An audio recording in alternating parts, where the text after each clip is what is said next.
그러면 오늘 말씀을 선포하도록 하겠습니다. 오늘 말씀 주제는 죽음의 의미 이렇게 잡았고요. 오늘 본문은 로마서 5장 12절로 잡았습니다. 로마서 5장 12절을 찾으신 뒤에 우리 같이 소리내서 봉독하도록 하겠습니다. 준비되셨죠? 자, 읽겠습니다. 같이 시작. 그러므로 한 사람으로 말미암아 죄가 세상에 들어오고 죄로 말미암아 사망이 들어왔나니 이와 같이 모든 사람이 죄를 지었으므로 사망이 모든 사람에게 임하였느니라. 우리가 많이 듣고 복음을 들을 때도 많이 듣는 구절이죠.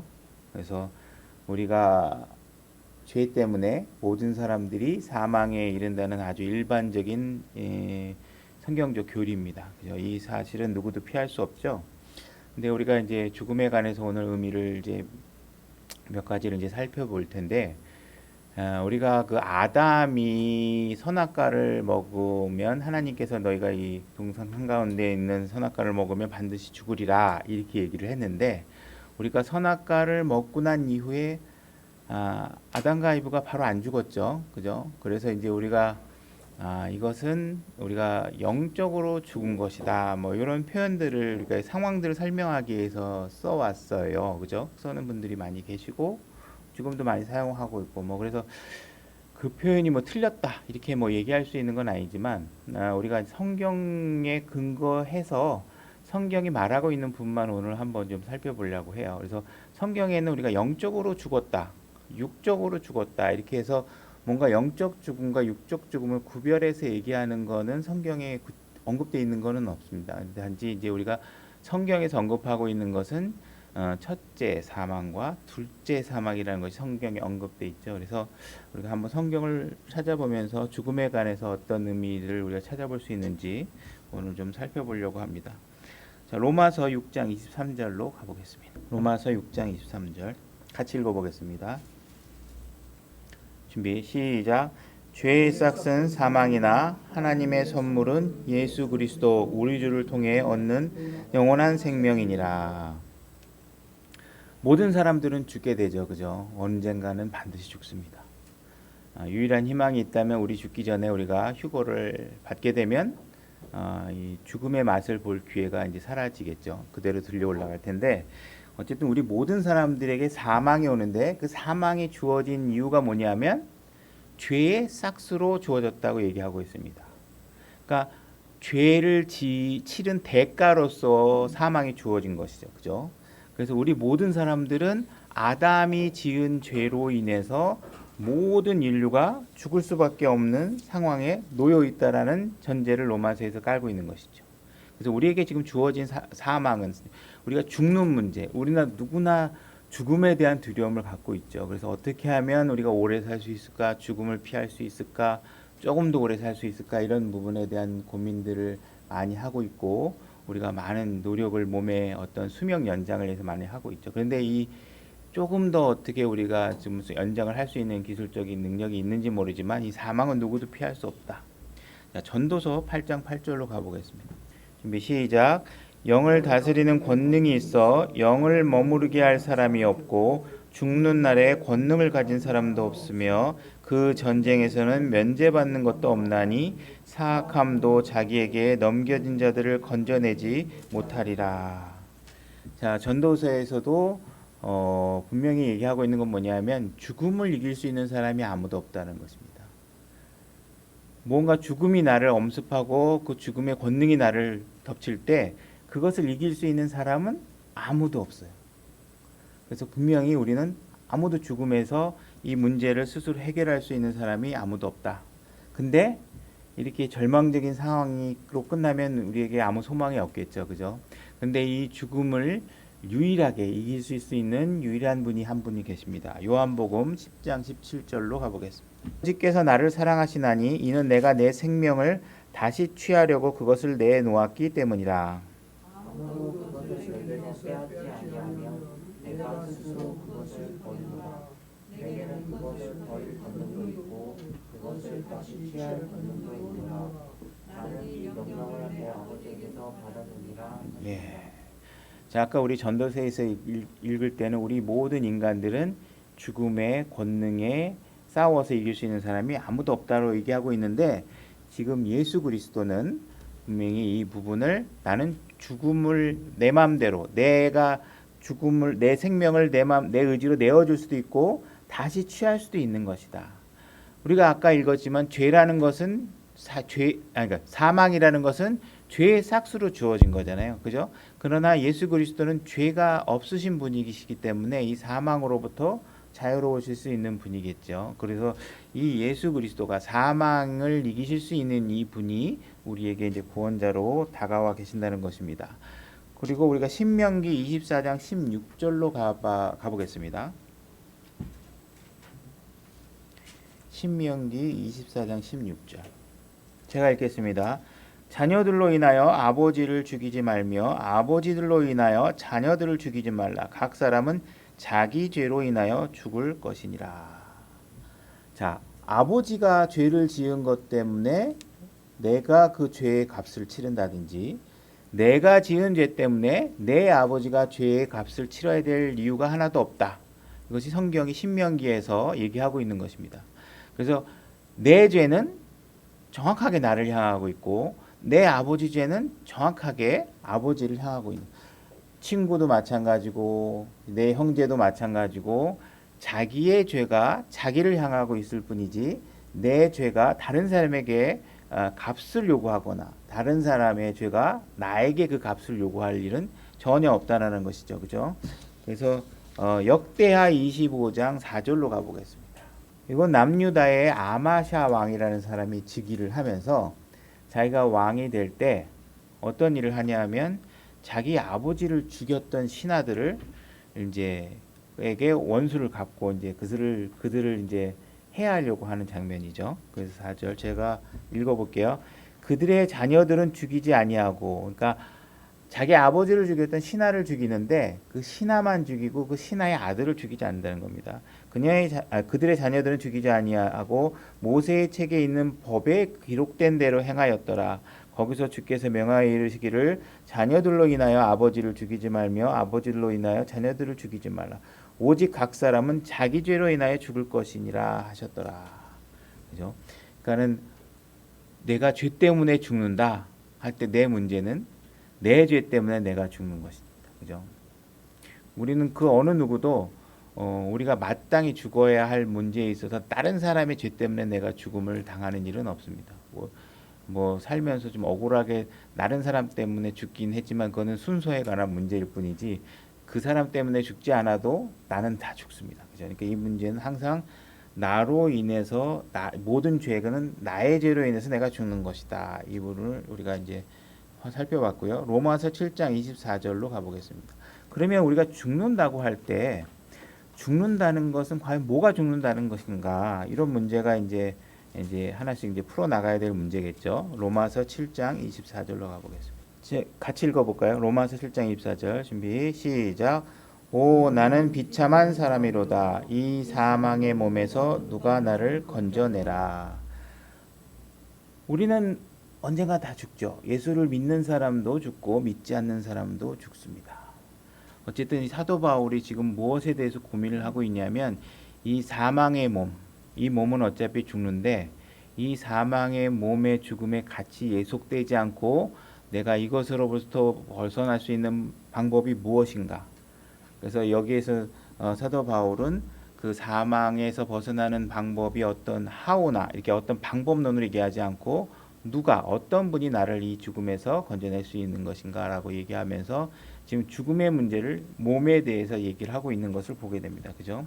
그래서 여러분들이 죽는다고 하면 일단 먼저 몸에 관한 사망이 1차적으로 우리에게 보여지는 것이고 우리에게 대두되는 문제입니다. 로마서 8장 9절 10절로 가보겠습니다.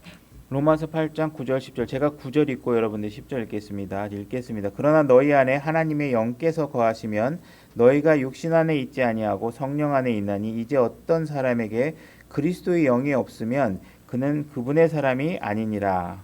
또 그리스도께서 너희 안에 계시면 몸은 죄로 죽었으나 성령은 우리의 생명이 되시리라. 네. 여러분들이 그리스도를 믿고 구원을 받으면 여러분들이 지금 여기 얘기하고 있는 것을 보면 몸은 죄로 인해 죽었으나 이렇게 되어 있습니다. 근데 실질적으로 여러분들이 이제 구원 받으신 분들이잖아요. 근데 여러분들이 몸에 대해서 죽었다고 얘기하고 있는데 여러분들은 아직 살아 있잖아요. 그죠? 그럼 과연 이게 무슨 뜻인가? 그러니까 여러분들이 실질적으로 지금 살아 있지만 죄에 대한 삭스로의 사망이 여러분들의 몸에서 점점 진행돼 가고 있다는 것을 얘기하고 있는 것입니다.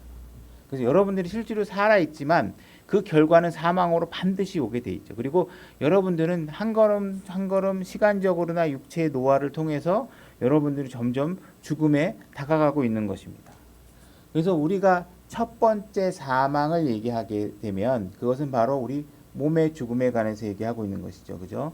그다음에 사도행전 5장 5절로 가보겠습니다. 우리가 첫 번째 사망은 누구나 죄를 지었기 때문에 죄의 삭스로 주어진 것이고, 사망이라는 것은 이미 우리의 죄의 삭스로에서 우리 몸에서 점점 진행되고 있다. 우리가 그리스도인으로 구원받았다고 해도 이 몸의 사망은 계속 진행되고 있다. 자, 사도행전 5장 5절을 보면 아나니와 삽비라의 이야기죠. 여러분들이 잘 아시고 있는 것이 거짓으로 자기 재산을 팔아서 그 반을 갖다가 숨기고, 그 반도 엄청나게 많은 양인데 이렇게 거짓을 얘기하다가 일어난 일입니다. 5장 5 제가 읽을게요. 아나니아가 이 말을 듣고 쓰러져 숨을 거둠에 이 일들을 들은 모든 사람들에게 큰 두려움이 되더라. 거짓말로 얘기하다가 이제 베드로 사도가 대화하는 도중에 거짓말이 들통이 나니까 죽게 되죠. 그때 여기 숨을 거둠에 이렇게 되어 있습니다. 숨을 거둠에 영어로는 give up이라는 단어가 써 있는 거예요. 그래서 gave up the ghost, 그래서 영을 포기했다 이렇게 하는 표현을 우리식 표현으로 숨을 거두었다 이렇게 얘기하고 있는 것입니다. 또 마찬가지로 10절에 보면 아내가 또 와서 똑같은 일이 벌어지죠. 이에 즉시 그녀가 그의 발 앞에 쓰러져 숨을 거두니라. 이거는 뭐 영어 동사가 일드라는 단어를 썼긴 했지만 같은 얘기죠. 그래서 젊은 사람들이 그녀를 죽은 것을 보고 그녀를 들고 나가서 남편 곁에 묻으니 이렇게 돼 있습니다. 지금 아나니와 삽비라에게 어떤 일이 벌어졌냐면 고스트, 내 안에 있는 영을 기브업, 포기를 한 거예요. 내 몸이. 그죠? 지금 아나니와 삽비라에게는 교통사고가 난 것도 아니고 늙어서 죽은 것도 아니고 가만히 멀쩡하게 살아있는데 어떤 현상이 일어났냐면 내 몸이 내 영을 포기하는 상태가 벌어지는 것이죠. 그죠? 그러니까 죽음이라는 것이 벌어지게 되면 어떤 현상이 일어났냐면 내 몸이 뭘 포기해요? 내 영을 포기하는 겁니다. 그래서 내 영을 포기하는 상태가, 다시 말해서 영이 내 몸으로부터 떠나가는 상태가 죽음이라는 것을 얘기하고 있는 것입니다. 그래서 지금 아나니와 삽비라는 몸의 기능이 다해서 죽은 것도 아니고 몸의 부패로 죽은 것도 아니고 어떤 상황, 우리가 상식적으로 생각할 수 있는 자연스러운 자연사가 아니고 이 사람은 그냥 멀쩡하게 걸어가다가 그냥 순식간에 죽은 거죠. 그러니까 하나님께 하나의 강권적인 능력으로 인해서 몸이 영을 포기하도록 만든 것입니다. 자, 요한복음 19장 30절로 가보겠습니다. 요한복음 19장 30절 제가 읽겠습니다. 그러므로 예수님께서 식초를 받으신 뒤에 이르시되 다 이루었다 하시고 머리를 숙이신 뒤 숨을 거두시니라 할 때, 여기서 숨을 거두었다 이것도 영어도 gave up the ghost, 얘기해서 영을 포기했다 이런 말로 되어 있는 것입니다. 그래서 예수님이 영을 포기하신 것입니다.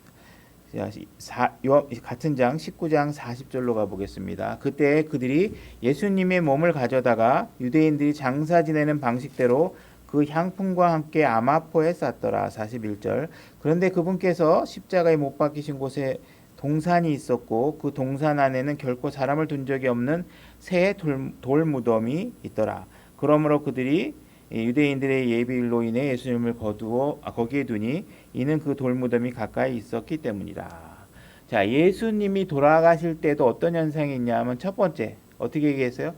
예수님의 몸이 자신의 영을 포기했습니다. 그죠? 그러고 나서 그가 사망이 된 거죠. 죽은 거죠. 다시 영이 몸으로부터 분리되니까 제자들이 예수님의 몸을 돌무덤에 묻는 일을 하게 되죠. 그죠? 그래서 죽음이 일어나면 우리의 몸은 영을 포기하게 되고 우리의 몸은 무덤에 묻히게 되는 일이 벌어지는 것입니다. 그래서 우리가 첫 번째 사망, 그래서 우리가 무언가 죽었다고 얘기했을 때 우리가 영적인 죽음이다, 육적인 죽음이다, 이렇게 두 개를 분리해서 얘기하기 어려운 것이 뭐냐 하면, 죽음이라는 것은 육신에게도 어떤 변화가 일어나고 영에게도 어떤 변화가 일어나는 동시적인 상황이 벌어진다는 것입니다. 그래서 영적으로만 죽거나 육적으로만 죽는 현상이 별개로 일어나는 현상이 없다는 것이죠. 죽었다 그러면 영의 위치가 내 몸에서 포기돼서 떠나가게 되고 내 몸은 땅에 묻히는 현상이 일어난다. 그래서 두 가지가 동시에 일어나는 것이다. 이것이 우리에게 첫 번째 사망이라는 것이죠. 그 다음에 또 누가복음, 이건 제가 읽을게요. 누가복음 24장 46절에 보면 예수님께서는 아버지에게 내 영을 아버지 손에 맡기나이다 이렇게 얘기했습니다. 그래서 예수님은 우리보다 훨씬 권능의 능력이 뛰어나시죠. 그래서 죽음의 어떤 권능에 굴복하는 것이 아니라 스스로 자기의 영을 아버지께 맡기시는 것입니다. 그래서 우리가 죽음이라는 것은 무언가 영에도 변화가 일어나고 육신에도 변화가 일어나는 첫 번째 사망이 있다 이렇게 얘기를 할 수 있습니다. 자, 디모데전서 5장 6절로 가보겠습니다. 디모데전서 5장 6절입니다. 같이 읽어볼까요? 준비 시작. 쾌락에 빠져 사는 여자는 살아있으나 죽었느니라. 자, 보면 여기서는 지금 이 여인이, 쾌락에 빠져 있는 여인이 살아있으나 죽어있다 이렇게 얘기를 하고 있잖아요. 지금 죽어있다라는 표현을 쓰고 있고 하는데, 지금 이 여인에게는 육신적인 죽음이 나타나 있지도 않고 영적인 분리가 일어나지도 않아 있죠. 그죠? 지금 몸은 그대로 살아 있잖아요. 우리가 죽었다는 걸 아까 우리가 어떻게 정의했냐면 몸에서 영이 떠나가는 상태, 분리되는 상태를 죽음이다 이렇게 얘기했는데, 이 여인은 성경에 쾌락에 빠진 여인은 살아있지만 죽어있다 이렇게 얘기를 하고 있는데, 실질적으로 우리가 시각적으로 나타나는 어떤 분리 현상이 아무것도 없죠. 그죠? 그래서 성경에서 보면 우리가 이걸 뭐 영적인 교훈으로 알 수는 있겠지만 성경에서 죽음이라는 것이 언급될 땐 이와 같이 단 한 번도 어느 곳에서 무엇인가의 그 사람의 삶이 종결되거나 끝나거나 더 이상 아무것도 없는 상태가 되거나 하는 것으로 규정된 적이 한 번도 없어요. 죽음이라는 것은 마치 죽음이라는 모든 게 끝나서 사라진 거다. 그러니까 내가 죽으면 다 끝나서 없어져, 아무것도 없어, 이렇게 얘기한 적이 성경에는 없어요. 그러니까 죽음이라는 건 항상 삶의 연속적인 선상에서 나타나고 있는 것이죠. 단지 우리가 그것이 어떤 변화된 상태들이 분명히 있죠. 그렇지만 어쨌든 죽음이라는 것이 성경에서 이 여인을 죽었다고 규정하고 있는데, 왜? 쾌락에 빠져 있기 때문에. 그 여인의 영적 상태의 변화가 있긴 하지만 그 여인이 죽어서 모든 게 끝났거나 사라졌거나 아무것도 없는 상태가 되진 않다. 삶은 계속 연속적으로 일어나고 있다는 걸 알 수 있죠. 우리가 다시 이제 원론적인 이야기 다시 돌아가기 위해서 창세기 2장 7절로 가보겠습니다. 같이 읽겠습니다. 준비 시작. 주 하나님께서 땅의 흙으로 사람을 지으시고 생명의 숨을 그의 콧구멍에 불어넣으시니 사람이 살아있는 혼이 되더라. 자, 하나님께서 흙으로 몸을 준비해 놨습니다. 흙으로 몸을 준비해 놨고 그 다음에 거기다가 생명의 하나님의 호흡을 넣었더니 살아있는 혼이 된 것이죠. 그죠? 자, 흙만 있을 때는 살아있는 상태가 아닙니다. 그죠? 흙의 몸의 형태만 있을 때는 살아있는 것이 아니에요. 언제 살아있냐면 하나님께서 호흡을 불어 넣었더니 살아있는 혼이 된 것입니다. 그래서 지금 몸과 하나님의 숨에 해당하는 영과 그 다음에 살아있는 혼, 이 세 가지가 등장하는 구절이죠. 그죠? 그래서 우리는 몸이 있고 이 안에 나라는 혼이 또 있고, 그 혼이 살아있게 된 것은 뭐냐면 하나님께서 나에게 호흡을 불어 넣어줬기 때문에 살아있는 것이다. 이렇게 얘기를 하고 있습니다. 창세기 1장 27절로 가보겠습니다. 자, 영, 혼, 육, 이 세 가지가 있는 것이죠. 우리에게 창세기 1장 27절 같이 읽겠습니다. 시작. 이처럼 하나님께서 자신의 형상으로 사람을 창조하시되 하나님의 형상으로 그를 창조하시고 그들을 남성과 여성으로 창조하시니라. 자, 하나님께서 우리를 창조하실 때 어떻게 창조하셨냐면 하나님의 형상으로 창조하셨다고 얘기했습니다. 그죠? 그래서 하나님께 처음에 아담을 호흡을 불어넣어서 만든 최초의 인간이죠. 그러고 나서 하나님께서 돕는 배필로 여자 이브를 만들어 줬어요. 그러면 이게 하나님의 형상이라 이게 무슨 뜻일까? 그러면 남자도 있고 여자도 있으면 남자가 하나님의 형상일까 여자가 하나님의 형상일까 이렇게 접근하는 방식은 뭐예요? 우리가 뭔가 외형을 생각하는 거잖아요. 그죠? 외형을 생각하는 거예요.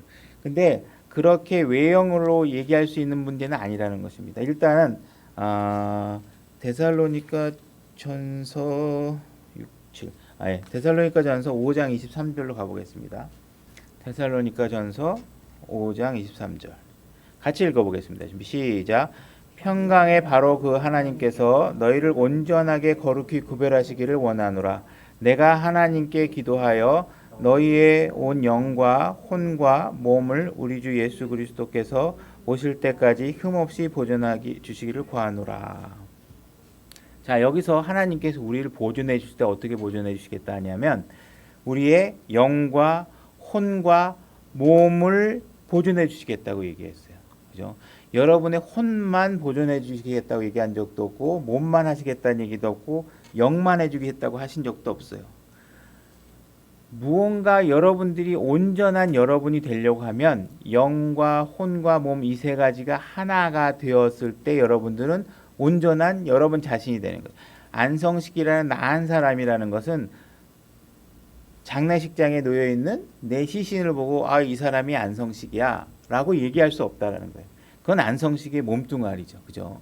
그 다음에 내 혼은 어디에 있는지 모르겠지만 분명히 어디엔가 존재하고 있고, 그죠? 영은 하나님께로 회수되지만 어쨌든 우리가 온전하게 안성식이라는 사람이 되려고 하면 이 세 가지가 하나로 완전하게 합쳐져야 된다는 것입니다. 그죠? 그래서 하나님의 형상이다 하는 것은 뭐냐 하면 바로 이와 같이 세 가지가 하나가 되는 형태의 모습을 취한 것. 하나님께서는 분명히 자기 자신을 하나님, 아버지 하나님, 아들 하나님, 성령 하나님이 세 사람이 하나가 되는 것처럼 우리에게도 이 세 가지가 하나가 되는 현상을 동일하게 가지고 있다. 그래서 우리가 하나님의 형상을 가지고 있다 이렇게 얘기할 수 있는 것입니다. 요한일서 5장 7절로 가보겠습니다. 제가 읽겠습니다. 하늘에 증언하는 세 분이 계시니 곧 아버지와 말씀과 성령님이시라. 또 이 세 분은 하나이시니라. 자, 아버지와 말씀과 성령 이 세 가지가 하나가 되는 분이 하나님이십니다. 우리도 영, 혼, 육 세 가지가 하나가 되는 것이 바로 하나님의 형상이라고 얘기할 수 있습니다. 그죠? 다시 창세기 1장 26절로 가보겠습니다. 준비 시작. 하나님께서 이르시되 우리가 우리의 형상으로 우리의 모양에 따라 사람을 만들고 그들이 바다의 물고기와 공중의 날짐승과 가축과 온 땅과 땅에서 기는 모든 기는 것을 지배하게 하자 하시고. 자, 하나님께서 우리의 모양이라고 했을 때 하나님께서 단수.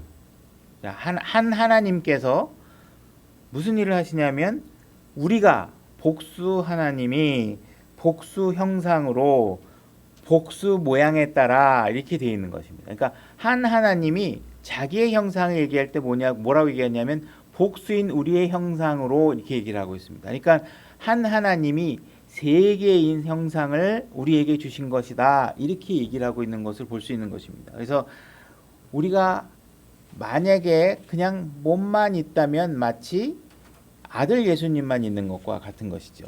그죠? 우리 혼만 있다면 아버지 하나님만 있는 것과 같고 영만 있다면 성령 하나님만 있는 것과 같겠죠. 그러나 이 세 분은 항상 하나시라는 것을 항상 성령에서 얘기하고 있는 것입니다. 그래서 우리가 이 세 가지가 하나가 되는 형상, 이 형상이 하나님의 형상이다 이렇게 얘기를 하고 있는 것입니다. 그래서 우리에게 여기 여러분들이 앉아 계시는데 제가 무엇인가 어떤 이야기를 하면 그 이야기를 듣고 반응하고 감정을 갖게 되고 하는 것이 여러분들에게 영이 있기 때문에 그러시죠. 그죠? 그래서 그 말을 들어서 그 말씀이 참이구나 아니구나 해서 내가 받아들이느냐 안 받아들이냐는 여러분들이 혼이 결정을 하게 됩니다. 그죠? 그 혼을 담고 있는 것이 여러분들의 몸이죠. 그래서 여러분들이 이 세 가지가 하나가 되는 상태에 기능을 갖고 있는 형태로 하나님께서 여러분들을 만들어 놓으신 것입니다. 전도서 3장 18절로 가보겠습니다. 제가 읽겠습니다. 내가 내 마음속으로 사람들의 아들들의 상태에 대해 말하기를, 그러니까 솔로몬이 이렇게 보니까 사람들에 대해서 이렇게 살펴보고서 생각하는 겁니다. 하나님께서 그들을 드러내시리니 이것은 자기들이 짐승임을 그들이 보게 하려 하심이라 하였노라. 사람의 아들들에게 일어나는 것이 짐승들에게 일어나나니 곧 한 가지 일이 그들에게 일어나느니라. 이것이 죽는 것 같이 저것도 죽나니 참으로 그들이 다 한숨을 가졌도다. 그러니까 이 세상을 이렇게 보니까, 짐승을 보니까 이 짐승이나 사람이나 똑같구나. 우리도 한낱 짐승과 같은 사람이구나. 우리도 모든 것들이 비슷한 게 너무 많구나. 근데 그 비슷한 점이 뭐냐면 동물도 죽고 나도 죽고 다 보니까 호흡이 달려있는데 죽으면 다 호흡이 다 끊어지고 이렇다는 것입니다. 그러므로 사람이 짐승보다 뛰어날 것이 없나니 이는 모든 것이 헛된 것이기 때문이라. 이렇게 얘기를 하고 있죠. 20절 모두가 한 곳으로 가나니 모두가 흙에서 나와 모두가 다시 흙으로 돌아가거니와. 자, 솔로몬이 이렇게 딱 봤더니 동물도 죽으면 몸이 땅에 묻히고 사람도 죽으면 땅에 몸이 묻히고 이런 상황이 똑같이 일어나더라는 거예요. 21절 위로 올라가는 사람의 영과 땅으로 내려가는 짐승의 영을 누가 알려. 22절 더 나은 것이 없음을 내가 깨닫노라. 이렇게 얘기를 하고 있어요. 그러니까 짐승하고 사람을 이렇게 봤는데 내가 해 아래 내 눈으로 볼 수 있는 이 영역 아래서 쭉 봤더니 보니까 짐승이 사람하고 비슷한 것 같더라. 보니까 얘도 죽고 나도 죽고 죽었더니 몸이 땅에 묻히고 몸의 호흡이 다 끊어지고 이렇게 똑같다는 거예요. 근데 차이점이 있다. 차이점이 있는데 뭐냐 하면 사람의 영은 올라가는데 짐승의 영은 땅으로 내려간다. 이렇게 얘기를 하고 있어요. 그러니까 차이점이 있다면 짐승의 영은 땅으로 내려가고 있고 사람의 영은 올라가는 거죠. 그죠? 그래서 이 땅을 바라보는 관점에서 너무 비슷한 게 많더라. 짐승하고 사람하고 죽는 것에서는. 그죠? 저도 강아지를 기르지만 강아지가 무언가 내가 얘기하면 반응을 하고 꼬리를 흔들고 눈빛을 보고도 우리가 좋아하고 이런 것이 뭐냐 하면 이 강아지에게 영이 있기 때문에 그 영이 반응하는 것입니다. 그죠? 그 영이 툭 떠나고 나면 얘도 그냥 땅바닥에 다 주저앉은 거고 그냥 땅에 묻히고 마는 것이죠. 그죠? 근데 우리가 차이점이 있다면 무엇이냐 하면 영이 어떻게 가는지하고 틀리고, 그 다음에 하나님께서는 누구를 위해서 죽으셨냐면 여러분의 혼을 위해서 죽으셨거든요. 혼의 구원을 위해서. 혼의 구원. 그리고 성경에서 하나님께서 인간을 아까 만드실 때 호흡을 불어넣어서 무엇을 만들었냐면 여러분들을 살아있는 혼으로 만들었다고 얘기하고 있어요. 그러니까 하나님께서 인간을 만들 때 내 형상대로 만들었다 했을 때 영, 혼, 육이 나와 동일하게 있어요. 그죠? 근데 짐승에 대해서 성경 어디에서도 짐승에게 살아있는 혼이 있다고 얘기한 적이 없어요. 성경에는. 그러니까 우리의 형상과 짐승의 형상이 다르다고 하면 그것은 우리는 하나님과 같이 영혼, 육의 세 가지 형상으로 되어 있고 짐승에겐 혼이 없는 것이다. 이렇게 볼 수 있겠죠. 그래서 성경에서 분명히 하나님께서 고래를 만들 때도 그렇고 날짐승을 만들 때도 그렇고 짐승을 만들 때도 내가 그들에게 살아있는 혼을 만들었다. 이렇게 얘기한 적이 없습니다. 그래서 우리는 사람은 영혼, 육이 하나님의 삼위일체와 같이 세 가지가 하나 되는 것과 같이 우리에게도 세 가지를 하나로 만드신 모습을 우리에게 만들어 주신 것이다. 이렇게 얘기하면 되는 것이죠. 그래서 죽음이라는 것은 바로 이 세 가지, 인간에게 있어서는 이 세 가지가 바로 흩어지는 현상을, 분리되는 현상을 죽음이다. 이렇게 얘기를 하고 있는 것입니다. 그래서 마태복음 16장 26절로 가보겠습니다. 마태복음 16장 26절. 제가 읽겠습니다. 사람이 만일 온 세상을 얻고도 자기 혼을 잃으면 그에게 무슨 유익이 있느냐? 혹은 사람이 무엇을 주어 자기 혼을 대신하게 하겠느냐? 자, 여기서 지금 이야기하고 있는 것은, 자, 여러분들이 죽으면 몸은 땅으로 묻히게 됩니다. 그리고 아까 전도서에서 봤듯이 여러분들의 영은 어디로 가냐면 위로 올라가서 아버지 하나님께로 회수됩니다. 이 두 가지 외에 하나님께서 지금 여기 마태복음에서 뭔 얘기하고 있냐면 이 두 가지가 끝이 아니라 너에게는 잃어버리면 안 되는 반드시 구원을 받아야 할 너에게 혼이 있다라는 것을 얘기하고 있는 것입니다. 그죠?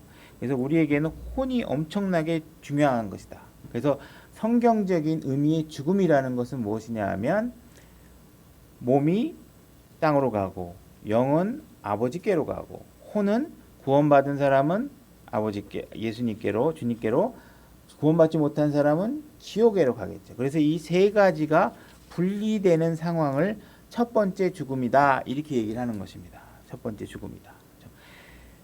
만약에 여러분들이 구원받지 않은 사람이다. 아니 세상에 구원받지 않은 많은 사람들은 무엇에 관심을 갖고 있나요?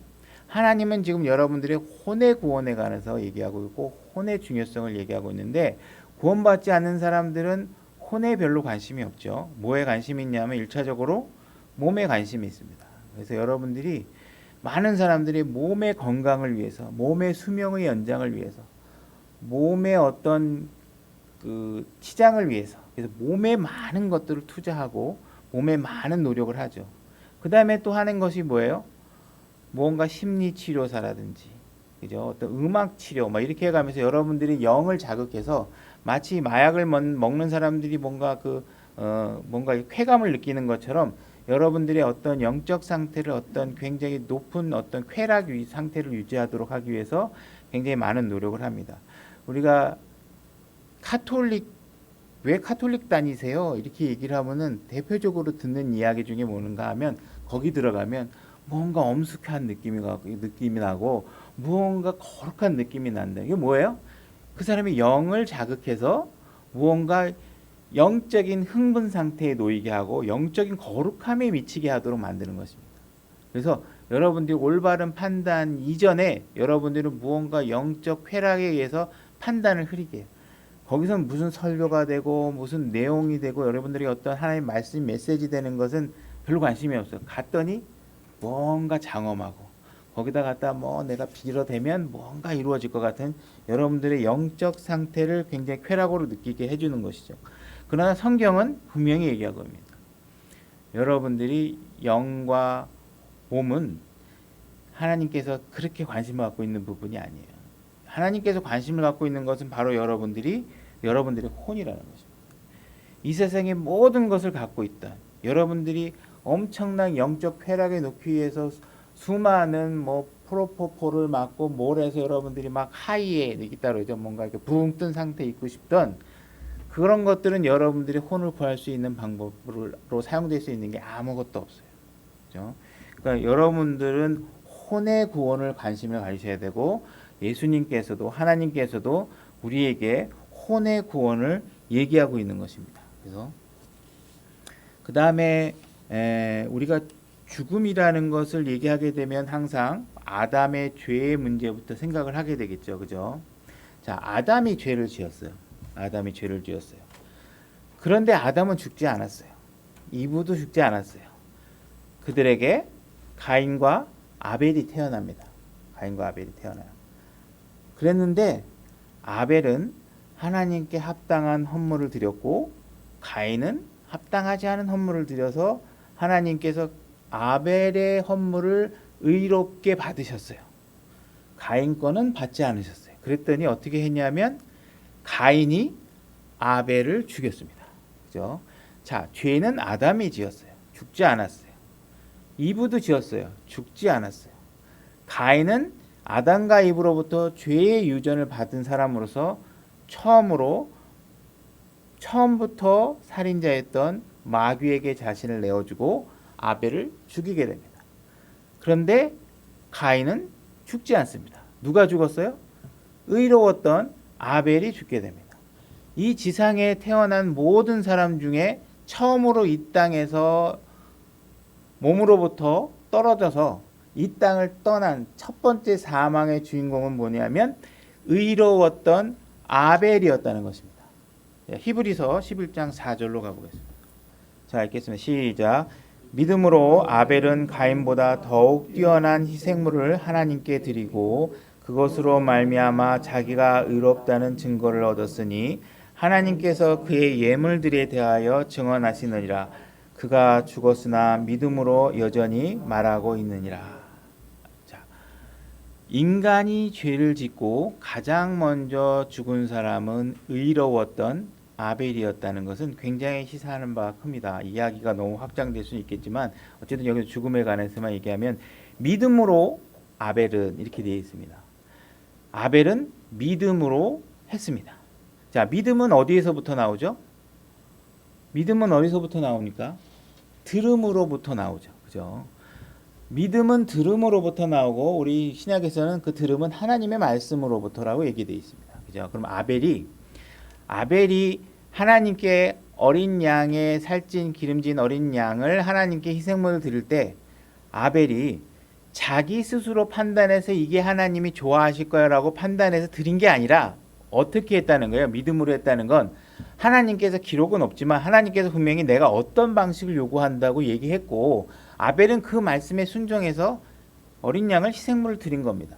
근데 가인은 하나님의 말씀에 순종하지 않고 어떻게 했어요? 그 말씀을 믿음으로 받아들이지 않고 내가 생각한 내 방식대로 스스로 만들어서 하나님께 드렸단 말이에요. 지금도 마찬가지예요. 분명히 하나님께서 어떻게 하라고 얘기했는데 많은 종교들이 어떻게 해요?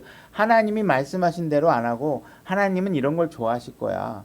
그래서 막 선행을 베풀고 막 교회에서 병 고치는 얘기를 해가면서 육신의 건강을 마치 구원인 것처럼 얘기하고 한단 말이에요. 그러니까 그런데 그 말씀에 순수하게 순종했던 아벨이 죽었다는 것입니다. 하나님께서는 그의 죽음을 받아주셨다는 거예요. 그러니까 첫 번째 죽음이 임했던 장면은 뭐냐면 의로웠던 사람의 의로움이 죽음으로 인해서 하나님께서 그 죽음과 아벨 자신을 희생물로 인해서 하나님께서 그걸 받으셨다는 것이죠. 그러니까 죽음이라는 것이 처음에 드러난 것이 마치 죄의 형벌로서 일어난 것이 아니라는 것입니다. 모든 사람은 아담의 죄로 인해서 사망이 주어져 있지만 그 이후에 일어나는 일들이 사망이 꼭 죄인이 죄의 싹수로만 받는 것은 아니라는 것입니다. 그래서 사망이라는 것이 꼭 죄의 어떤 형벌로서만 주어지는 것은 아니다. 이렇게 얘기를 할 수 있는 것입니다. 그래서 많은 사람들에게 구원 간증을 좀 하십시오. 이렇게 얘기하면 나와서 하는 얘기들이 대부분 이런 것들이 많죠. 뭐 다는 아니지만 이제 잘 이해를 못 하시는 분들이 어떤 얘기를 하냐면 제가요 언제요 무슨 암이 걸려가지고요 사실 한 1년 정도밖에 살 수 없는 사망이 나왔어요. 그래서 하나님께 막 열심히 기도했더니 벌써 지금 5년이 지난 지금까지도 하나님께서 생명을 연장해 주시고 있습니다. 할렐루야 아멘 막 박수치고 그렇게 얘기합니다. 그러니까 성경 어디에도 여러분들의 몸의 수명을 연장하는 것을 구원으로 얘기한 적이 없어요. 그죠? 하나님께서 몸에 대해서 여러분들이 무엇을 해야지만 몸의 건강의 회복, 질병으로부터의 회복이 마치 그것이 구원인 것처럼 얘기하신 적이 한 번도 없어요. 그죠? 그러니까는 우리가 구원에 관해서는 혼의 구원을 무엇인가 얘기를 해야 되는데 그렇게 생각하고 있지 않다는 것이죠. 그래서 우리가 죽음이라는 것은 어떤 형벌의 의미도 아니고 그 다음에 어떤 삶의 끝도 아닙니다. 그래서 가인 같은 경우에는 죄를 졌잖아요. 근데 가인이 더 오래 살았어요? 아벨이 더 오래 살았어요? 가인이 더 오래 살았잖아요. 그러니까 마치 수명의 연장을 한 사람은 실질적으로 죄인이에요. 처음에 나온 형상은. 그죠? 오히려 의인은 오래 못 살았어요. 의롭기 때문에. 그죠? 그러니까 마치 육신의 수명의 연장이 하나님께서 나를 사랑하시고 나를 구원하신 증거로 생각하는 것은 그럴 수도 있겠지만 성경의 예표로 성경이 말하는 부분은 전혀 그렇지 않다. 그죠? 그렇다고 반대를 주장을 꼭 그렇게 얘기할 수는 없겠지만 분명히 성경에 보면 살인자, 죄인 이런 사람들이 의인보다 먼저 빨리 죽거나 하지 않는다는 거예요. 여러분 거꾸로 얘기하면 여러분들은 구원받았지만 구원받았다고 해서 첫 번째 사망, 육신적인 사망을 면할 수 없다라는 거예요. 분명히 죽는다는 거예요. 그죠? 그리고 죽음이라는 것은 성경에 보게 되면 2번 죽은 사람이 있어요. 그죠? 신약에서만 얘기하면 무덤에 있던 나사로가 예수님께서 불러서 나오게 되죠. 그죠? 그다음에 유두고라는 사람도 있고 도르가라는 자매도 있고 나인성 가부의 아들 뭐 이런 사람들이 있겠죠. 그래서 이런 사람들은 죽었는데 다시 나왔다가 또 죽어요. 그러니까 죽음이라는 것이 어떤 삶의 마지막이 아니래요. 또 등장하고 또 등장할 수 있다는. 죽음이 어떤 것의 마지막 종착역 종결도 아니고 어떤 형벌의 의미만도 아니고 하다는 것이죠. 그죠? 자, 계시록 2장 11절로 가서 이제 두 번째 사망에 대해서 한번 또 살펴보도록 하겠습니다. 제가 읽겠습니다. 계시록 2장 11절입니다. 귀 있는 자는 성령께서 교회들에 말씀하시는 것을 들을지어다. 이기는 자는 둘째 사망에게 해를 입지 아니하리라. 자, 교회에 말씀하시는 거고 이기는 자는 둘째 사망을 당하지 안 하겠다고 했으니까 교회가 이기는 자를 얘기하는 겁니다. 그래서 교회에 속하게 되면 둘째 사망이 우리에게 임하지 않는다 이렇게 얘기를 하고 있습니다. 자, 계시록 21장 8절로 가보겠습니다. 그래서 지금 둘째 사망을 얘기하고 있는 것이죠. 계시록 21장 8절 제가 읽겠습니다. 그러나 두려워하는 자들과 믿지 않는 자들과 가증한 자들과 살인자들과 음행을 일삼는 자들과 마법사들과 우상숭배자들과 모든 거짓말쟁이들은 불과 유황으로 타는 호수에서 자기 몫을 받으리니 이것은 둘째 사망이다 이렇게 얘기하고 있습니다. 자, 둘째 사망에서 얘기하고 있는데 우리는 교회에 속해 있어서 이긴 자이기 때문에 둘째 사망이 임하지 않죠. 근데 교회에 속하지 않은 사람에게는 둘째 사망이 임합니다. 근데 그 둘째 사망이 무엇인가 하고 봤더니 뭐냐면 불타는 불호수에 던져지는 게 둘째 사망이라는 것이에요.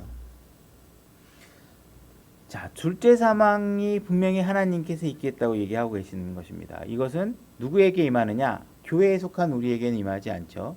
만약에 여기 앉아 계시는데 구원을 받지 않았다고 하면 두 번째 사망이 임하겠죠. 그러나 하나님께서는 분명히 둘째 사망을 구원받지 않은 사람에게 행할 것이라고 얘기하고 있고 이것은 여러분들의 의지와 믿음과 아무 상관이 없습니다. 이것은 하나님께서 계획하신 일이고 하나님은 하시겠다고 하면 분명히 이 일을 하시는 것입니다. 여러분들이 할 수 있는 일은 뭐예요? 선택하는 것입니다. 내가 둘째 사망에 참여하는 상태에 놓을 것인지 아니면 그냥 첫 번째 사망에서 모든 것이 끝날 것인지를 여러분들이 결정해야 됩니다. 마태복음 10장 28절로 가보겠습니다. 자, 읽겠습니다. 시작. 몸은 죽여도 혼은 능히 죽이지 못하는 자들을 두려워하지 말고 오직 혼과 몸을 다 능히 지옥에 멸하시는 분을 두려워하라. 자, 우리가 영혼 몸을 지금까지 얘기했어요. 자, 몸은 혼이 아닙니다. 혼도 몸이 아니죠. 세상에 있는 사람들이 나를 죽인다거나 해하거나 하면 그들이 할 수 있는 일은 뭐냐면 내 몸을 죽이는 것뿐이에요. 그들이 죽이지 않아도 내 몸은 언젠가 다 죽어요. 근데 내 안에 있는 혼을 죽이는 것은 이 세상 사람들이 할 수 없어요. 그건 하나님께서만 하는 거예요. 근데 하나님께서 우리의 혼을 죽인다는 그 말은 우리가 혼을 죽여서 없애서 아무것도 없는 상태로 만든다는 게 아니라 어떤 거예요? 지옥에 넣는 것을 죽음이라고 얘기하는 거예요. 버리시는 것. 그러니까 여러분들이 지옥의 형벌에 놓이는 것이 죽음이에요. 몸을 떠나서 여러분들의 혼이 지옥에 가는 것을 형벌이라고 하는 것입니다. 그러니까 만약에 구원받지 않으면 어느 누구도 이 형벌로부터 면할 수가 없어요.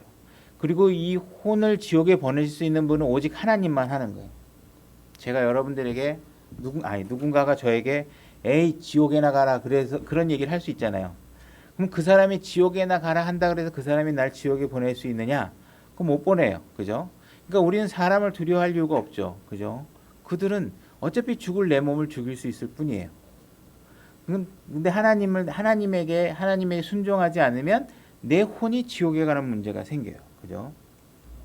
그래서 죽음이라는 것은 지옥으로 던져지는 거니까 죽었다 그래서 죽으면 아무것도 없어. 죽으면 끝이야. 죽으면 뭘 알겠니? 아유 그냥 죽으면 다 아무것도 없는 거야. 죽으면 끝이야. 이게 아니라 죽음은 내 삶의 무대가 하늘로 옮겨질 것인지 지옥으로 옮겨질 것인지 여러분들의 혼의 삶의 무대가 바뀌는 현상일 뿐이다 라는 것을 잊으시면 안 된다는 것입니다. 누가복음 16장 19절로 가보겠습니다. 제가 읽겠습니다. 어떤 부자가 있었습니다. 그 부자가 그는 자주색 옷과 고운 아마포 옷을 입고 날마다 호화롭게 지내더라. 그러니까 명품 뭐 샤넬, 구찌, 루이비통 옷을 다 입고 호화롭게 지금 지내고 있는 사람입니다. 또 나사로라 하는 어떤 거지가 있었는데 그는 헌데투성이로 부자의 대문에 누워 부자의 상에서 떨어지는 부스러기로 배를 채우려 하더라. 또한 개들이 와서 그의 헌대를 할더라. 자, 극과 극, 그죠? 체험 극과 극. 한 사람은 엄청나게 호화스럽고 명품으로 온몸에 치장하고 있고 나사로는 그지, 그 부자의 상에서 떨어지는 밥을 먹고 있는 아주 그지입니다. 정말 우리가 눈을 두고 또 쳐다볼 수도 없는 사람이고 아마 이런 사람을 데려다가 사윗감을 앉혀놓으면 어느 누구도 안 데려갈 거예요. 그죠? 정말 쳐다보기도 싫은 사람이죠. 자, 이 이야기가 결코 비유가 아니라는 것입니다. 하나님께서 내가 비유다, 예를 들어서 하는 비유다라고 얘기할 땐 반드시 하나님께서는 비유라고 말씀하십니다. 우리가 하나님의 말씀을 대할 때 하나님께서 규정하지 않은 것을 내 마음대로 규정해서 분명히 이 이야기를 비유라고 말씀하지 않으셨는데 자기 마음대로 이 이야기가 비유일 것이라고 규정하는 것은 아주 인간들의 못된 습성 중에 하나입니다. 하나님의 말씀을 결코 자기 의견으로 규정하거나 설정하면 안 됩니다. 이 이야기는 분명히 있는 그대로의 사실이고 단지 부자의 이름은 죄인이기 때문에 드러나지 않고 있고 아브라함의 품에 안기게 될 나사로의 이름이 거명되어 있는 명확하게 일어났다는 사실을 예수님께서 지금 실화로 얘기해 주는 것입니다. 그죠? 22절 그 거지가 죽어서 천사들에 의해 아브라함의 품으로 옮겨지고 그 부자도 죽어 묻히게 되었더라. 그가 지옥에서 고통 중에 눈을 들어 멀리 아브라함과 그의 품에 있는 나사로를 보고 자, 이 땅에서의 삶과 뭔가 다른 현상이 일어나고 있죠. 분명히 죽으니까 부자는 땅에 묻힙니다. 그죠? 근데 지옥에서 고통 중에 눈을 들어 본다 이런 얘기가 나오죠. 그럼 한 사람이 묻히기도 하고 눈을 들어 지옥에 있기도 하고 이 이야기는 어떻게 동시에 일어날 수 있느냐? 그럼 몸과 혼이 각각의 별개로 분리되어 있기 때문에 동시에 일어날 수 있죠. 그죠? 몸과 혼이 하나라면 한 군데서 한 가지만 일어나야 되겠지만 하나는 몸은 땅에 묻히고 하나는 지금 지옥에서 지금 눈을 뜨고 있는 것입니다. 눈을 뜨고서 얘기를 하고 있는 것이에요. 의식을 가지고 이제 일어나기 시작한 겁니다. 24절 소리를 지르며 이르되 아버지 아브라함이여 내게 긍휼을 베푸사 나사로를 보내어 그가 그의 손가락 끝에 물을 찍어 내 혀를 서늘하게 하소서 내가 이 불꽃 가운데 고통을 받나이다 하거늘 지금 부자는 지옥에서 고통 중에 있는 장면이 나옵니다. 그죠? 이 부자는 살았을 때 엄청나게 좋고 화려한 옷을 입었을 뿐만 아니라 가히 뭐 기록은 안 돼 있지만 그 사람의 관은 엄청나게 비싼 관을 썼을 거예요. 수의도 안동 뭐 모시 뭐 이런 수의 뭐 이런 거 굉장히 비싼 거 분명히 썼을 거예요. 나사로는 어떻게 됐을까요? 거의 버려지다시피 하고 누군가 그냥 거적대게 덮어서 땅에다 묻었을 거예요. 근데 죽었다가 일어났더니 눈을 떴더니 어떤 상황이 벌어져요? 그지 나사로 누구도 거들떠도 안 보고 했던 거지 나사로는 지금 어디에 있어요? 아브라함의 품에 있고 이 땅에서 화려하게 살고 화려하게 마지막을 그냥 장식했던 이 사람은 지금 지옥에서 뜨거운 이야기를 하고 뜨거운 곳에 있는 것입니다. 그래서 아브라함에게 나사로를 시켜서 물을 하나 찍어 달라고 하는 그 고통의 호소를 하고 있죠. 그래서 어떤 사람들은 이게 어떻게 혼이 말을 할 수 있느냐? 혼이 어떻게 이렇게 뭐 말하고 보고 느끼고 뭐 요구하고 자기 의사를 전달하고 뭐 제가 이런 얘기를 할 때 이제 갑질한다고도 얘기하고 있죠. 아직도 나사로를 자기 마당 앞에서 자기 음식을 부스러기를 먹는 사람으로 보고 제발 나사로 시켜서 좀 내 혀에다 좀 찍게 해라 이게 갑질하는 거잖아요. 그죠? 어떻게 이런 의사 전달을 다 하고 요구하고 있느냐? 그러나 우리가 하나님을 온전히 믿고 있다면 이해하는 데 별 어려움이 없죠. 그죠? 하나님께서도 아들 예수님이 아니시고 하지만 그분의 의사 표현을 하시고 말씀하시고 다 하시죠. 그죠? 혼으로서의 하나님의 요소들이 그대로 또 이야기를 하고 있는 것입니다. 자, 부자 나사로를 보니까 죽음이라는 것이 어때요? 삶의 끝이 아니고 무엇의 존재의 끝이 아니더라. 단지 삶의 무대가 이 땅에서 지옥으로 바뀌어져 있더라. 그래서 그곳에서 말도 하고 뜨겁다고 고통도 호소하고 모든 의사를 소통하고 있더라. 이렇게 얘기하고 있는 것입니다. 누가복음 16장 25절 그대로 이렇게 아브라함이 이르되 아들아 너는 내 생전에 너의 좋은 것들을 받았고 그와 같이 나사로는 나쁜 것들을 받았음을 기억하라. 그러나 이제 그는 위로를 받고 너는 고통을 받으리라. 자, 아브라함은 이 땅에 살면서 고급 벤츠를 타고 엄청나게 호화스러운 생활도 하고 명품 옷도 입고 다 살았어요. 그랬더니 하늘에 갔더니 어떻게 해요? 지금 너 세상에서 좋은 거 다 받았잖아. 그러니까 넌 여기서 고통 좀 받고 나사로는 위로를 좀 받아야 되지 않겠니? 거기서 아무렇게나 살았으니까 거지같이 살았으니까 이렇게 얘기하고 있는 거예요. 그러니까 우리의 신분은 이거와 똑같지 않겠지만 우리가 영적으로 교훈을 받을 필요는 있겠죠. 우리가 무엇을 소중하게 여길 것인가? 많은 사람들이 부자 사람처럼 다 이 세상을 살아가고 있잖아요. 그 삶을 쫓아가고 있고, 그죠? 26절 이 모든 것 외에 우리와 너희 사이에는 큰 구렁텅이가 놓여 있어 여기서 너희에게 건너가려고 하는 자들이 갈 수 없고 거기서 오려 하는 자들도 우리에게 건너올 수 없다. 자, 낙원과 지옥이 있는데 중간에 큰 고랑 같은 게 구렁텅이가 있어서 어느 누구도 여기서 낙원에서 지옥으로 왔다 갔다 할 수 없다라는 거예요. 그죠? 우리가 이 성경 말씀을 믿고 있다면 어떠한 종교에서 여러분들이 조상을 구원할 수 있는 헌금과 뭐 예를 들어서 뭐 굿과 뭐 제사나 뭐 예를 뭐 영혼 결혼식 영을 구하는 무슨 예식을 돌아가신 뭐 귀신이 막 억울해서 극락으로 보내줘야 되겠다고 뭐 몇백만 원짜리 구슬하고 이렇게 한다고 해서 왔다 갔다 할 수 없다. 그죠? 그러니까는 무엇인가 지옥과 그 낙원 사이에 무엇인가 중간지대를 만들어 놓고 산 사람의 주머니를 털어가면서 네 조상 좋은 데로 보내려면 헌금도 많이 해야 돼. 노골적으로는 얘기하지 않겠죠. 뭐 그분을 천국에 보내는 무슨 뭐 위령제, 기도제 뭐 이런 거 하자고 하겠죠, 그죠? 그럼 뭐 자식된 도리에서 우리 아버님이 좋은 데 가셔야 되는데 하면 주머니 탈탈탈탈 털리죠. 그러니까 속지 않으려면 어떻게 되세요? 여러분들이 성경을 잘 아셔야 돼요. 그러니까 절대로 모든 사람의 죄는 각각 자기를 향하고 그 죄의 싹은 자기의 죄 때문에 다 받는 거고 그걸 내가 대신 해결해 줄 수 없다는 것입니다. 그죠? 그러니까 그들은 이미 갔으면 절대로 어느 누구도 왔다 갔다 할 수 없죠. 그죠? 27절 이에 그가 이르되 그러므로 아버지여 간구하건대 아버지께서 그를 내 아버지 집으로 보내소서 내게 5 형제가 있사오니 그가 그들에게 증언하여 그들 또한 이 고통받는 장소로 오지 않게 하소서 하거든.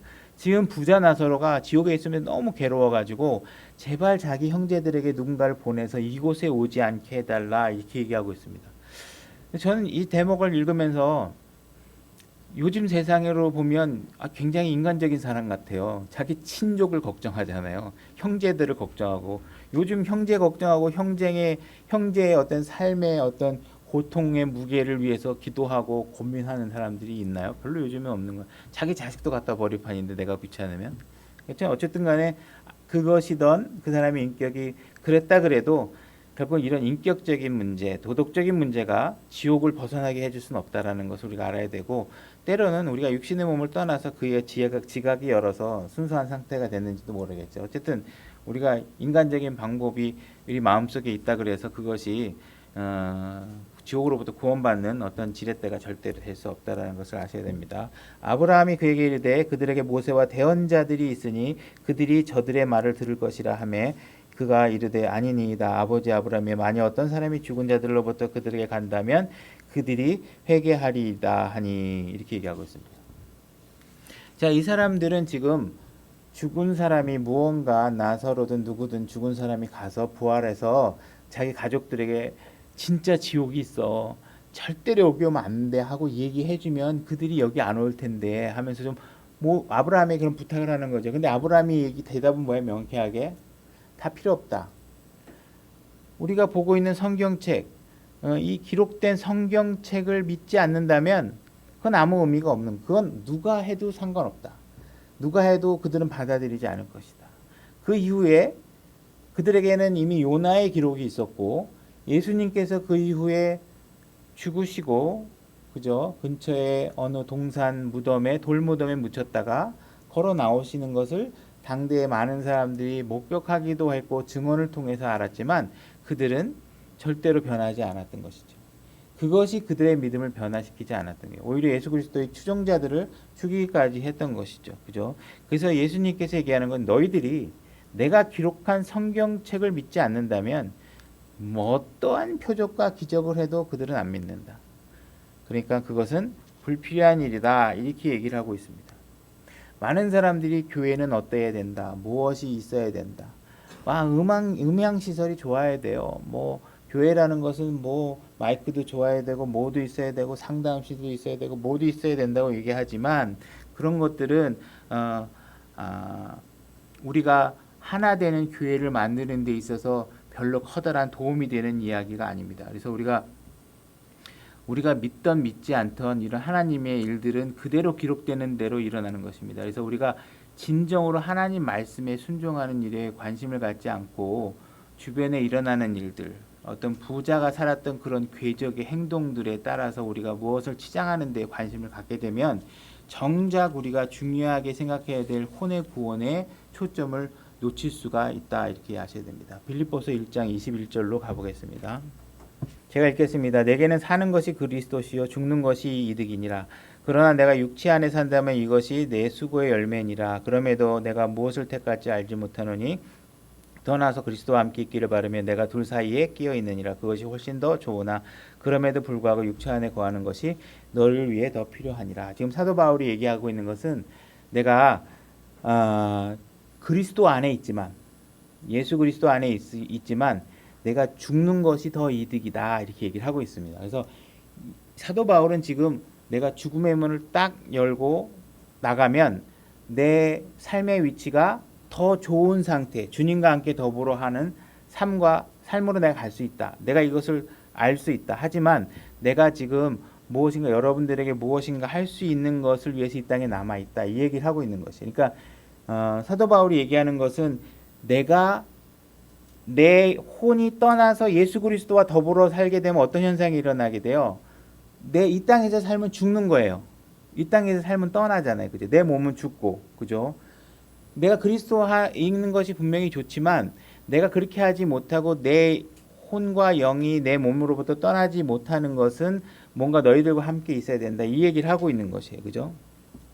그래서 뭔가 이 땅에 남아서 지체들과 뭔가 내가 할 것이 더 있기 때문에 남아 있어야 된다. 그래서 사도 바울은 지금 내가 죽음이라는 것은 그리스도와 함께 있는 것이고 삶의 끝도 아니고 내 죽음이라는 것은 결국 영과 혼과 몸이 전부 다 분리되어야 되는 것이고 흩어져야 되는 것이다. 이 얘기를 지금 얘기하고 있는 것입니다. 중요한 부분들만 제가 읽을게요. 그분께서 다섯째 봉인을 여신 뒤에 내가 제단 아래서 하나님의 말씀과 자기들이 간직한 증언으로 인해 죽임을 당한 혼들을 보았는데, 자 지금 제단 아래에서 죽임을 당한 혼들을 봤다 이렇게 얘기하고 있어요. 혼이 지금 거긴 죽임을 당한 혼이 있는데 이 혼이 10절에 가면 큰 음성으로 외쳐도 이르고 하나님한테 자기 의사를 얘기하고 있어요. 그죠? 그들은 실질적으로 몸은 없지만 혼만으로도 무언가 지금 자기 의사 표현을 하고 있고 어디선가 살고 있는 것이죠. 그죠? 만약에 우리가 지옥을 믿지 않는다면 천당을 믿지 않는 것이고 예수 그리스도 없이 부활하는 것을 믿지 않는다면 예수 그리스도와 함께 부활하는 것도 믿지 않는 것과 마찬가지입니다. 그죠? 그래서 지금 누가복음에서도 그렇고 여기 계시록에서도 그렇고 혼은 지금 완전하게 오늘날 우리의 의사 타진들, 의사 표현들을 다 독립적으로 다 하고 있는 모습을 보게 됩니다. 결국은 우리의 죽음은 끝나는 것이 아니라 혼의 형태로 어디선가 그 삶이 계속 이어지고 있는 것이죠. 그래서 잠언 11장 30절 찾지 마세요. 시간을 줄여야 될 것 같아요. 11장 30절에 보면 혼들을 얻는 자는 지혜롭다 이렇게 얘기를 하고 있습니다. 하나님께서는 몸을 얻어라, 영을 얻어라 이 얘기를 하고 있지 않습니다. 혼을 얻어야 지혜로운 자라고 얘기하고 있어요. 그러니까는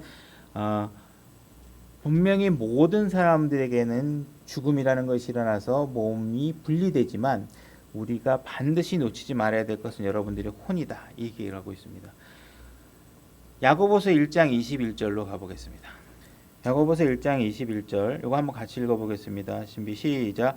그러므로 모든 더러움과 넘치는 악을 내버리고 접붙여진 말씀 곧 능히 너의 혼을 구원할 수 있는 말씀을 온유함으로 받으라.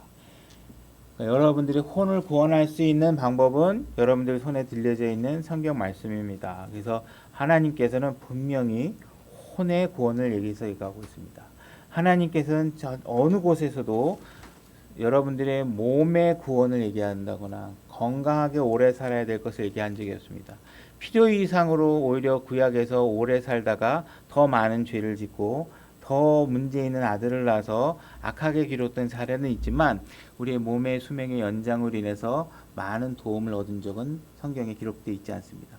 여러분 서점에 가게 되면 바디 바이블 이런 것들이 있죠. 그래서 우리가 무슨 몸의 건강을 그렇다고 아무렇게 된다 이런 얘기는 아니지만 우리가 그렇게 뭔가 몸에 초점을 갖고 몸에다 많은 투자를 하고 건강에 투자하고 거기다 엄청난 시간과 돈을 들이고 이렇게 하는 것이 과연 여러분들이 그리스도인의 삶에 유익이 있다면 그렇게 하셔야 되겠죠. 내가 해야 될 하나님의 일들을 위해서 지금 건강이 필요하고 뭐 하고는 있지만 내가 건강을 위해서 교회 안 나오고 저 산에 들어가 가지고 내가 맑은 물소리 새소리 들으면서 건강하게 오래 살아야 되겠다 이렇게 결심하신 분들은 한번 생각해 볼 필요가 있겠죠. 그죠? 저희 어머님이 나이가 90이시지만 건강하셔서 앞으로 한 10년 정도 더 사시면 100세시고 저는 10년 더 살면 한 65세 66세 이렇게 되겠죠. 앞으로 10년 사이에 우리가 언제 누가 먼저 돌아갈지도 모르는 거지만 우리 어머님이 예를 들어서 구원받은 지 얼마 안 돼서 한 1년간 열심히 주님이 하루하루를 다 카운트하실 만큼의 퀄리티 있는 삶을 산다면 제가 여기서 30년, 60년 살면서 아무렇게나 사는 것보다 더 큰 날수를 하나님 앞에 카운트 받고 주님 앞에 커다란 보상과 상을 받으실 수도 있는 거겠죠. 그죠? 우리가 이 땅에서 오래 사는 것이 과연 우리의 혼의 구원을 위해서 유익한 것인가 하는 부분을 우리가 깊숙이 생각해 보셔야 될 필요가 있다는 거죠. 그렇다 그래서 건강을 무시하거나 산속에 들어가서 살면 안 된다 이런 얘기를 하는 게 아니라 우리 초점의 무게가 과연 혼에 가 있는 것인지 아니면 우리의 육에 가 있는 것인지 우리가 주의 있게 생각해 봐야 된다는 것입니다. 여러분들이 혼의 구원을 받았다고 해서 여러분들의 몸이 죽는 것을 막을 수 없다 그랬죠. 그죠? 바울도 구원받은 사람이지만 그의 몸이 무덤이 있고 이 땅에 무덤이 있고 베드로도 마찬가지고 요한도 마찬가지입니다. 그래서 우리의 죽음이라는 것은 몸이 죽는 것을 막을 수는 없다는 것이죠. 계시록 20장 11절로 가보겠습니다. 그냥 제가 읽겠습니다. 또 내가 크고 흰 왕자 그 위에 앉아 계신 분을 보니 이제 하나님께서 큰 흰 왕자에 앉아 있는 것이죠. 12절로 읽을게요. 또 내가 보매 죽은 자들이 작은 자나 큰 자나 할 것 없이 하나님 앞에 서 있는데 자 죽음을 당한 이들이 하나님 앞에 서 있죠. 책들이 펼쳐 있고 또 그 다른 책들이 펼쳐 있었는데 곧 생명책이라 죽은 자들이 자기 행위들에 따라 그 책에 기록된 그것들에 근거하여 심판을 받았더라 이렇게 되어 있습니다. 자 모든 사람들이 죽게 되면 여기 이 하늘나라 가거나 이제 지옥에 가거나 하겠죠. 그래서 우리가 구원을 받았다면 이 두 번째 사망, 이 둘째 사망의 백보자 심판을 앞에 서 있을 이유는 없습니다. 그러나 여기에 우리가 구원받지 않았다면 반드시 이 심판석에 서게 되는 것이죠. 여기 보게 되면 죽은 자들이 자기 행위에 따라 책들에 이렇게 되어 있습니다. 성경 어디에도 창세기부터 요한계시록까지 어디를 샅샅이 들어봐도 우리가 하늘나라에 가기 위해서 우리의 행위가 필요하다고 기록된 내용은 없습니다. 물론 여기는 지금 행위를 얘기하고 있는 것이 있긴 하지만 이거는 하늘나라에 가기 위한 내용이 아니라는 것이에요. 그죠? 결국은 우리가 둘째 사망에 처해져서 가게 되면 불호수에 던져지는데 둘째 사망에 놓여 있게 된다는 것은 무엇이냐면 여러분들이 이 땅에 사는 행위들을 심판받는 결과는 어디서 이루어지냐면 둘째 사망이 이루어지는 이 백보자 심판에서 이루어진다는 것입니다. 그래서 여러분들이 지금 무언가 내가 행위로 뭘 해야 되겠다, 행위로 무언가 구원을 이뤄야 되겠다 하는 일들은 하늘나라에 갈 때는 아무 소용이 없는 것이지만 여러분들의 행위들은 이 백보자 심판에서는 뭐 소용이 있을지 없을지 모르지만 여러분들의 행위의 결과는 결국은 영원한 죽음 앞에서만 판결을 받게 되겠죠. 그죠? 그러니까 여러분들이 어떤 행위를 통해서 무언가를 해보겠다고 하는 것의 결말은 둘째 사망에 이르는 길로 열심히 여러분들의 발걸음을 재촉하게 된다는 것입니다. 그래서 우리가 요한복음 3장 16절 가보겠습니다. 제가 읽겠습니다. 하나님께서 세상을 이처럼 사랑하사 자신의 독생자를 주셨으니 이것은 누구든지 믿는 자는 멸망하지 않고 영존한 생명을 얻게 하느니라. 자, 믿는 자를 하나님께서 구원해 주시는데 믿는 자들을 하나님께서 어떻게 하시냐면 멸망하지 않게만 하는 것이 아니라 어떻게 하는 거예요? 영원한 생명까지 주시는 게 하나님이 하시는 일입니다. 그죠? 여러분들이 그냥 죄가 없다 하고 지옥을 면제해 주는 것으로도 끝나는 것도 아니고 여러분들을 영원한 생명을 주어서 하나님과 더불어 영원하게 살 수 있도록 해주시는 것이 하나님의 목적이다. 그러니까 여러분들이 이 영원한 생명에 동참하지 아직 못하고 있는 분은 지금이 굉장히 중요하다. 이 말씀 안에 말씀으로 구원을 받아야지만 영원한 삶의 생명 안에 들어올 수 있는 것이다. 데살로니가전서 4장 13절로 가보겠습니다. 그냥 건너뛰고 14절 읽어볼게요. 우리가 예수님께서 죽으셨다가 다시 일어나셨음을 믿을진데 그와 같이 예수님 안에서 잠자는 자들도 하나님께서 그분과 함께 데려오시리라. 자, 예수님 안에서 잠자는 자들, 구원의 대상이 되는 자들의 조건은 뭐냐면 예수님께서 죽으셨다가 다시 일어나셨음을 믿는 것입니다. 그 어떤 행위나 다른 건 얻는 것도 없는 것이죠.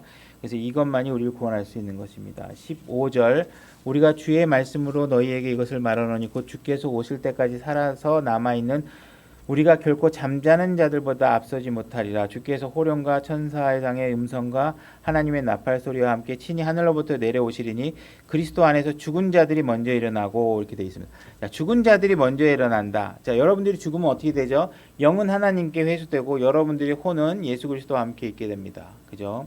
그러면 하늘의 아버지께 회수된 영과 예수 그리스도와 함께 있는 여러분들의 혼이 있으면 죽은 자들이 먼저 일어나고 할 때 그 죽은 자들이 일어나는 건 뭐가 일어나겠어요? 몸이 일어나는 거예요. 몸. 여러분들이 몸인데 그 몸은 지금 이 몸이 아닙니다. 영광스러운 몸으로 바뀐 몸이 일어나는 것입니다. 그죠? 그냥 여기서 빨리 결론으로 가면 자, 여러분들이 죽은 다음에 죽음이 더 유익이야. 죽음이 더 유익이라서 예수 그리스도와 함께 탁 눈을 뜨고 함께 더불어 사는 거예요. 근데 그 상태가 너무 좋은데 굳이 우리가 다시 부활을 해야 될 필요가 있을까요? 왜 굳이 몸을 다시 붙이고 영이 다시 오고 막 해야 될까요? 예수님과 있는 게 사는 것보다 더 유익하고 더 좋은데 왜 우리가 부활을 해야 될까요? 그거는 바로 여러분들을 죽음으로부터 죽음이 없었던 상태로 되돌려 놓기 위해서 그렇습니다. 죽으면 뭐예요? 영과 혼과 육이 분리되는 것이라 그랬잖아요. 그죠?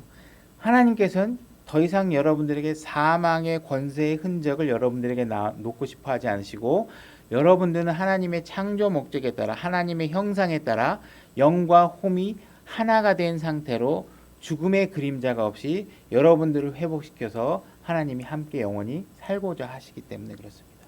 여러분들 누군가가 지금 사망 선고를 받아서 내가 한 1년밖에 살 수 없다. 아니면 지금 교통사고가 나서 한 2시간 후에는 죽을 것 같다. 이랬을 때 만약에 우리에게 행위로 인해서 사람의 구원이 이루어진다면 우리가 할 수 있는 것은 지극히 제한될 수밖에 없습니다. 그죠?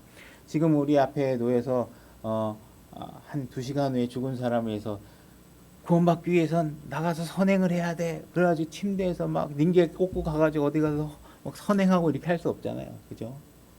우리가 설명을 위해서 상황을 극단화시키지만 우리에게 행위가 아닌 하나님의 말씀, 그리스도의 복음을 믿기만 하면 구원을 받을 수 있다면 우리에게 누군가가 눈을 감기 전에 단 1분의 시간만 주어진다고 해도 우리는 그 사람을 죽음 이후에 예수 그리스도의 품 안에 깨어날 수 있도록 만들 수가 있는 것입니다. 그렇죠? 우리가 이 기회를 놓치면 여러분들은 지옥과 둘째 사망에 놓이게 됩니다. 영원한 죽음과 사망의 그림자 속에서 평생 여러분들은 고통받고 살아야 됩니다. 여러분들에게 둘째 사망도 마찬가지로 또 하나의 죽음일 뿐입니다. 다시 말해서 어떠한 존재의 사라짐과 모든 것의 끝이 아니라는 것입니다. 첫 번째 사망과 마찬가지로 둘째 사망도 마찬가지로 여러분들의 삶의 무대가 불못으로 옮겨지는 것 이상의 어떤 것도 아닙니다. 여러분들이 그것으로부터 벗어나서 여러분들의 사망의 몸으로부터 벗어나서 하나님과 더불어 함께 하고 싶다면, 그죠? 우리가 예수 그리스도 복음 안에 들어와야 됩니다. 어떠한 종교도 어떠한 행위로도 우리의 삶, 우리의 혼을 구원할 수 있는 방법은 전혀 없습니다. 여러분들이 호흡이 달려 있는 동안, 그죠? 여러분들이 나이가 많다고 해서 절망할 것이 아니라 만약에 아직 구원받지 못한 분이 계시다면 구원에 동참해야 되고, 여러분들의 주변에 내가 삶이 얼마나 남지 않았는데 내가 뭘 할 수 있겠냐라고 하시는 분들에게도 단 1분, 단 5분 안에라도 우리가 그분에게 마음을 열고 그분의 복음을 받아들인다면 우리는 영원한 생명에 동참할 수 있다는 것을 우리가 알고 전해야 할 것입니다. 오늘 말씀을 여기까지 하도록 하겠습니다.